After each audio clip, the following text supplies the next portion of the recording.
Bum, da ba da da bum, ba. Dun, dun, dun, dun, dun. Anyway, hello everybody. Welcome back to Let's Play Langrisser. This is part 9. It's Leiden versus Lance, the Battle of the L's, and can I reach anybody? Not just yet, so we're going to continue to get close. Again, archers thankfully having good movement in this terrain, so we'll be able to engage them by turn 3. In the meantime, we're just going to try to set our people up to not take too much damage. We do have the advantage though, because again, arrows versus horses kind of works out for us. So, not too concerned, not too worried, not losing my mind or any sweat. And it's going to take a while for them to catch up because of all the trees and mountains and whatnot. But they'll get there eventually. Leiden is just going to have to hold the fort in the meantime, which he should be more than capable of doing. If history is any accurate indication, at least. In this case, I think it is. And we'll get in there. How about you, Narm and Volkov? How you guys doing? Yep, still looks like this two... Excuse me, forgetting how to grammar. These two groups are going to be heading towards them, which I expected. These three groups are just going to converge into one big blob of pain that way. So we want to start positioning now, get it out the way. Like the last battle, I want to put her ideally in an area where she'll be in the mountains or the trees, but not be able to be attacked from the same. Now I can't really do that with the mountains. That would be a 30% boost though. If I could get her there in time, I could do that, but not gonna be able to do that. So I think the next best bet is to probably put her here in these trees. Volkov, General's good priority. I want to move him first, see where he can go. That'll help me better plan where I want to put his men. Her men are going to stick close by for now. Also want to put as many of them in the trees as I can. At this stage in the game, you definitely want to keep them within range of that command bonus though. They cannot fight on their own. These enemies are too strong. Even the foot soldiers, they're too tough. Only if you had a severe type advantage against them, which we don't at the moment, would you want to even play with the possibility of taking your troops out of their command radius. So Volkov, for fun, we're just going to put him there. I doubt they're going to even engage him. And okay, we'll put him on defense for now. The rest of his men. And end of phase, we've done all we can do for now. Sit back and watch and wait. See what Lance and Co want to do. Besides bother us. That's a guaranteed.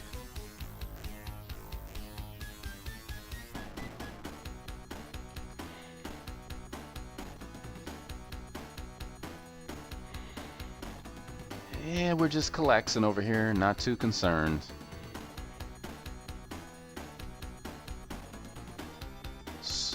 Horsemen are a little intimidating, but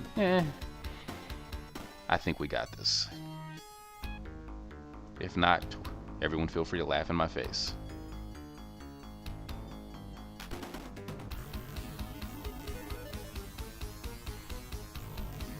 I'm not really sure how I'm going to handle losses in this playthrough yet, provided I'm not looking to get any. But let's say, worst case scenario, one of my generals loses. Again, if they die, that's it, they're gone. Now I can either continue playing and just, you know, live with it, or I could restart the battle, but just bring you guys back to the point where I had last gotten, so that I don't have to subject you to the fight all over again. Attack the enemy's commander. The troops will be disorganized without someone to lead them. Technically, that's very good advice in terms of just winning the fight, but we're going to lose out on a lot of experience, so if you know me by now, you know that's not going to happen. And oh, this was the top spot. I wanted to get him there. But that's okay. We can still put him here, and that'll work out just as well. Problem is, they're going to get that bonus too by being there. So that's okay. Still better than nothing. And where can his furthest people go? Right there's good. That blocks them off. They cannot move past the mountain peaks there.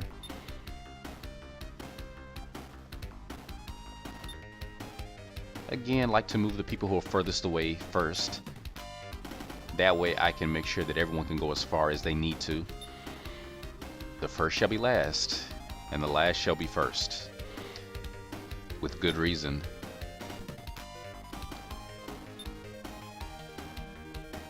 No, I'm not a Bible scholar or anything.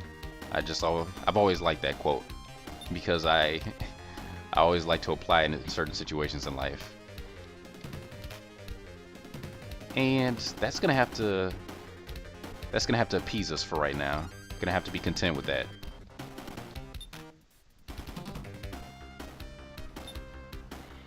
Definitely not trying to talk religion in this playthrough. Definitely not the place for that sort of thing. But I will say this much, and then I'm gonna leave it alone. Say what you will about religious texts like the Quran or the Bible or the Bhagavad Gita,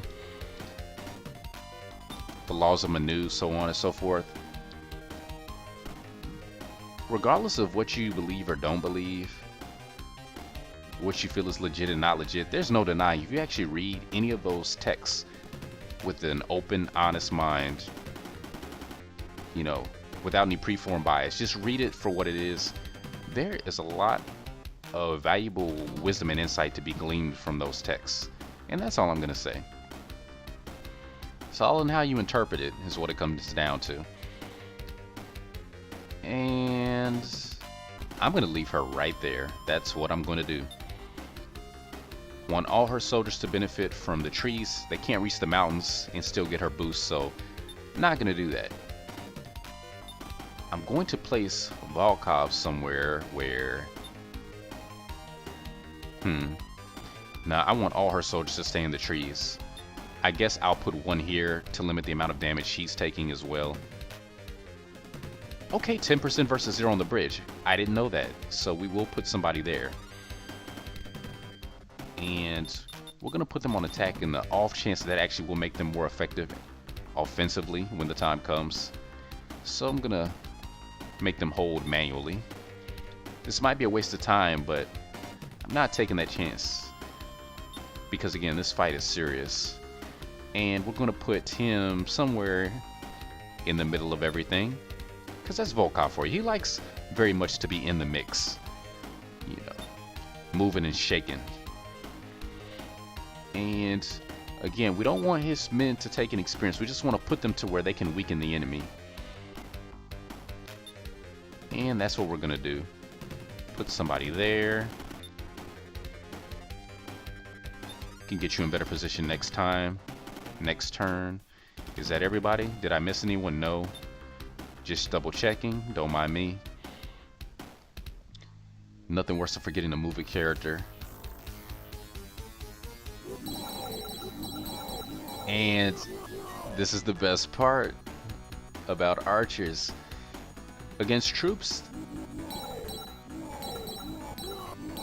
as you can see that they're very effective. They're even more effective against the commanders though. Commanding knights, they take so much damage to archers. It's sad and beautiful all at the same time. So we just have to be careful that they don't kill him too soon.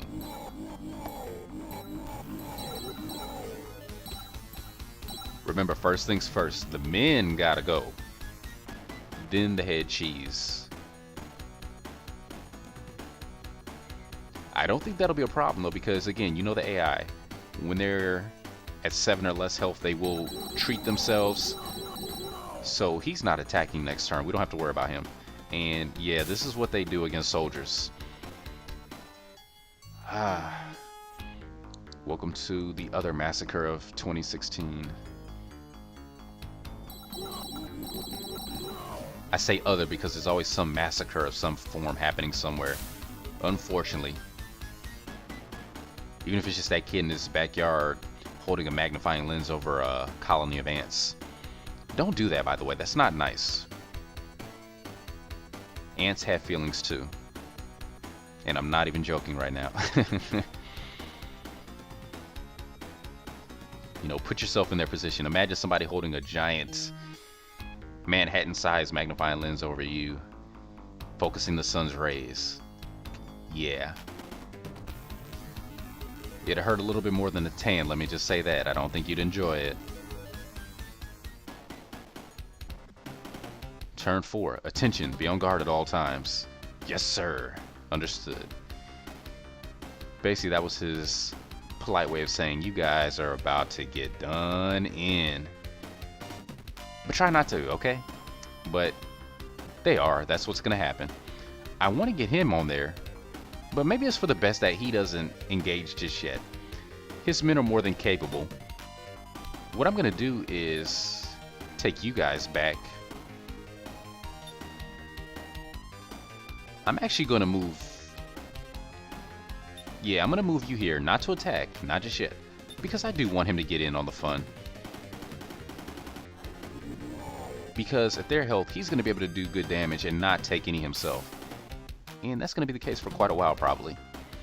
Now, I could be a little more proactive, as they say, and put somebody here, but I think I'm going to hold back a bit. We're going to bring you back so you can be healed.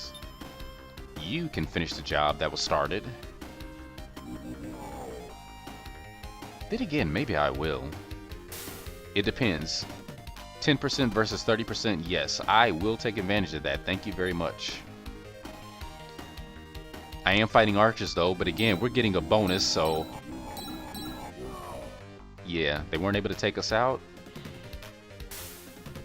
They weren't even able to stick around. Hoping next turn some horsemen will go there instead, because they stand a much better chance, and I don't want to give up that spot. That was the top spot that I wanted for him, but we couldn't make it in time. So next turn, if they manage to survive, I can swap them out and put him there. This is my goal. This is what I'm working towards. And we're actually not going to attack with you. You, though, you're fine. Yeah, there's no way they were going to make it. Gotta watch that clock, though. Don't want to lose track like last time. And we'll just put you here for now. And, again, don't want to forget to move anybody. How far can Thorn go? You're missing out on all the fun. Catch up, guys. But thankfully, Leadon will have no problem maintaining until they get there. That was my only concern. It looks like I was worried for nothing, really. And looking good, looking good. All's gravy in the Navy. Next up, these guys. Oh, she can handle this, no problem. Heard a little audio hiccup there. Hope that doesn't carry through in the video. If it does, my apologies. Heard a little pop. Not sure what caused it or where it came from. All I know is I'm standing still, not doing anything. Let's see. I gotta put somebody there. Let's... we'll put you there. And to reduce the amount of damage she's taking, we're gonna put you over here, so she can only get hit from two sides. I like that. Can live with that. Again, want to keep her men on attack, so I have to take the time to do this manually. Please bear with me. If anyone has more experience with this game and can confirm whether or not that actually causes your troops to do more damage, by all means let me know. Similarly, I'm thinking putting them on defense increases their defense when they're attacked on the enemy phase. Again, haven't tested it out enough to obtain conclusive results on that, so better to err on the side of caution in this situation though. So except his troops really don't need it, so we won't bother. We'll keep them on manual, that's fine. I also want to reduce the amount of damage her troops can take, so we will. Also, we don't want those guys to take advantage of any terrain boosts, so yep, perfect. And you go here. You go here. And finally, you go here. I'm liking this setup. Let's see how it pans out, though. Yeah, I'm really liking this.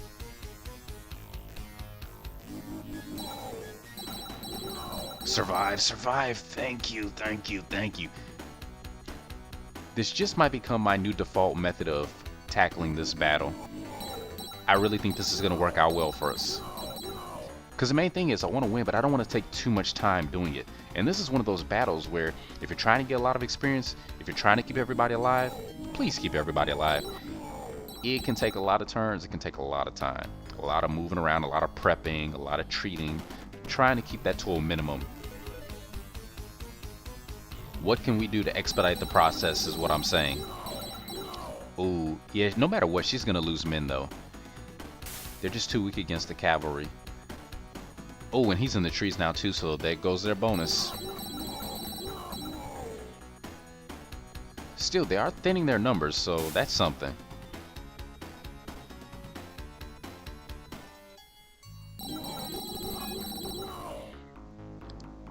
Who knows, we might be able to deal with this group before the other one makes it here because of the water in the bridge.